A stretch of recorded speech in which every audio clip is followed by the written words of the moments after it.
Hi, Amy. Hi,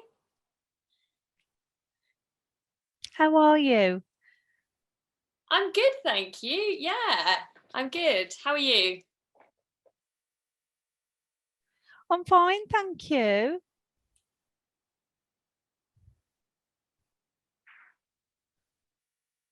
So, Lavrak, could you tell me a little bit about it, please?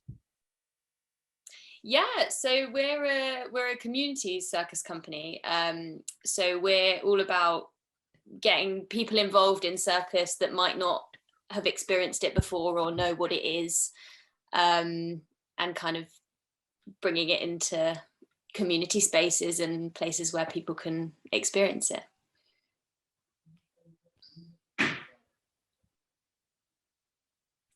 Ah, so by circus, do you mean like, the big tents with the acrobats in there? You've got the rings on fire and all different manner of entertainment. Is that the kind of thing that you're on about? Sort of, yeah. So we do lots of aerial, so hanging from the ceiling. And we perform more in kind of community spaces and theatres and wherever we can. So it's not so much in big tents, although we do that sometimes.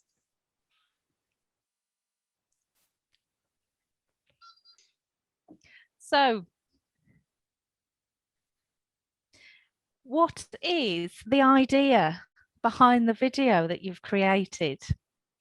So a while ago, we started doing some workshops in making circus equipment out of kind of environmentally friendly um, materials. So we're making juggling balls out of environmentally friendly balloons and stuff. Um, and we were having conversations with the children in the workshops about kind of what they thought about the environment and what solutions we could come up with and that kind of thing. And one of the things that came up was, if we could build a new world, would we have all the same problems again, or would we be able to, now we know, think a little bit differently? And so that's basically what the video is about, is if we were to build a new world, what would happen?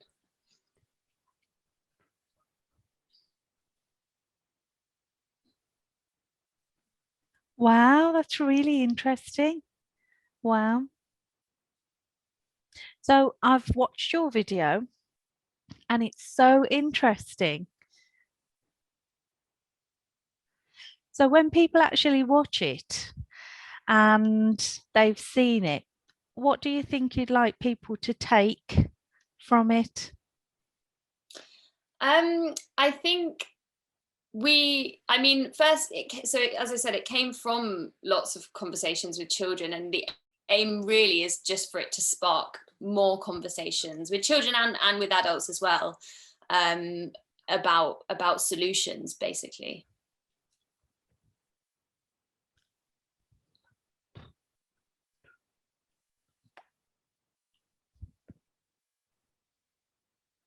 Yeah, that's absolutely right. The environment and things like that, it's very important to try and influence people and change their way of thinking to make it a better place. So let's go and have a look at the clip.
Wow, that's amazing. Such an interesting watch.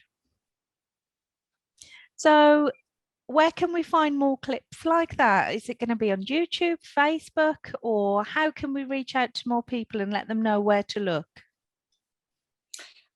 So we've got a website which is www.lavrak.org, and we're going to put, when this video goes out, we'll put the second part, so it's 2 parts, and we'll put the second part on the website for people to watch.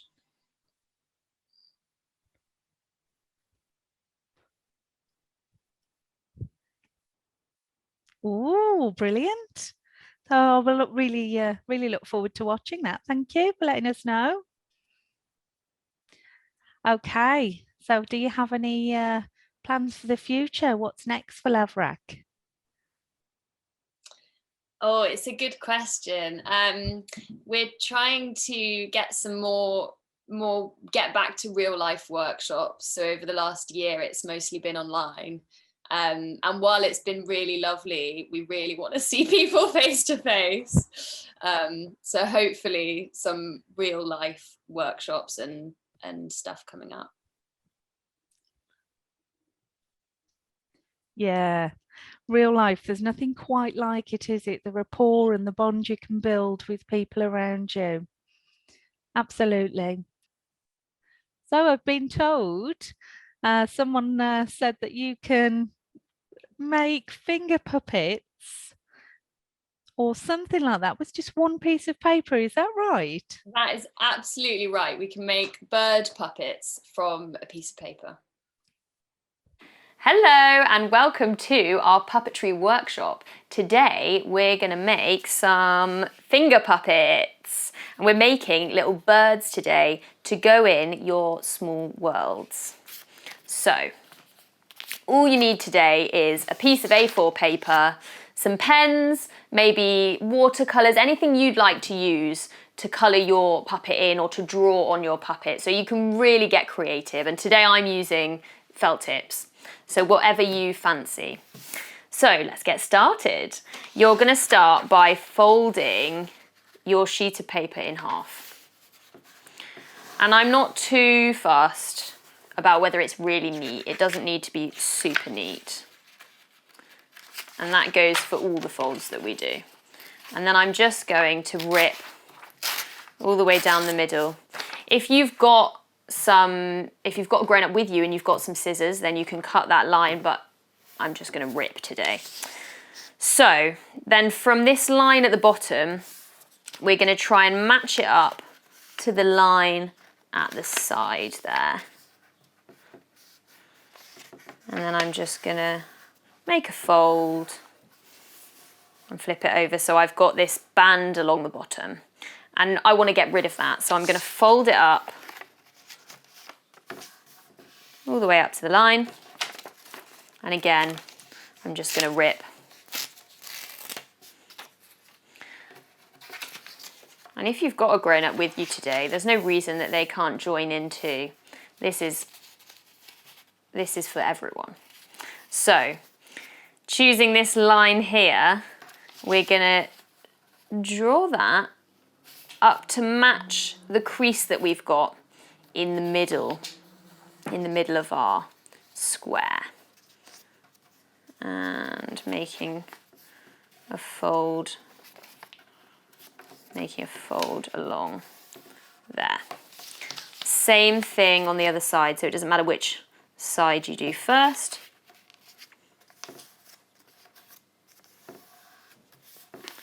There we go. And then we're just going to fold the whole thing in half, like so. So you end with this shape where we've got one short side here and one longer side here. And now I just want to find the middle point on this long edge, on this straight edge. So the way I'm going to do that is I'm just going to fold this corner up to that corner and press down. So when I unfold it, I can see the middle point. And this is probably the fiddliest bit, but I don't think it's too hard. You're going to try to find a line from this corner here up to this point we've just made. So I'm going to pop my nails there and then fold over like this. And you can see the beginning of our beak forming here. And I'm going to fold it underneath. It doesn't matter much what this bit looks like because it's going to be hidden anyway, so don't worry about that. And I'm going to fold it on top. So I'm basically just wrapping it round, and then I've got a little corner left here, and I'm just going to flip that underneath, fold that underneath, and that's what holds it in place. And I flip it over, and there's your bird. And this is the bit where it gets really exciting, and we're going to start colouring. So I'm going to choose my colours, and I would recommend, if you want to put, I'm going to put some black markings on top. If you do want to put any markings on, then you just want to make sure that you've got light colours. And I'm going to use a piece of paper, the other half of my paper, to pop underneath just to protect my table. So if you've got other half of your paper or a bit of newspaper, just pop that underneath, and that will keep your grown-ups happy. So I'm going to start colouring in, and if you want any bits that are white, so I might pop a white eye on this one, then just make sure you draw them on before you start colouring in.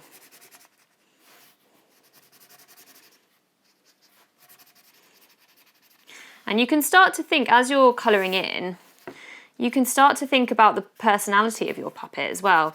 Is your puppet really bold? I think I'm going for quite a bold puppet today. Or is your puppet, maybe your puppet's a bit shy. Maybe your puppet's really fashionable or a bit uncoordinated. Maybe they got lots of clashing colours and clashing patterns. And you can really go for it with this colouring if you've got something underneath. I'm not too worried about making it really neat. I'm going for a bit of a kind of zigzag pattern today.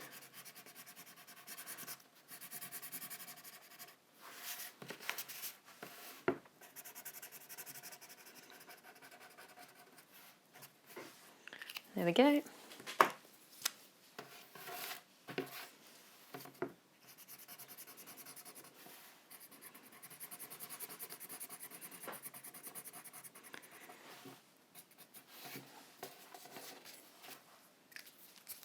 And then I think I'm going to match my beak like this.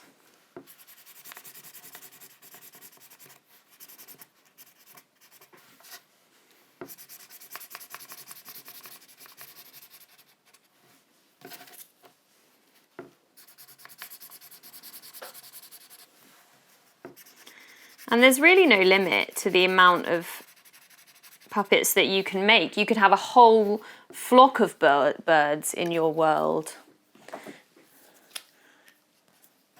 I think the exciting part is just getting really creative with it and kind of making them look however you'd like. So there we go. Here is my puppet. And you can pause the video at any point if you'd like to just take a little bit more time finishing off decorating your puppet today. And I'm just going to show you how to operate your puppet. So at the top here, you can see we've got a slit, and I'm just going to pop my finger through that slit, and it does go all the way along. You might have to wiggle it a bit. And I'm going to kind of make this hook with my finger, and then I can operate my puppet like this. And if you've got some other puppets,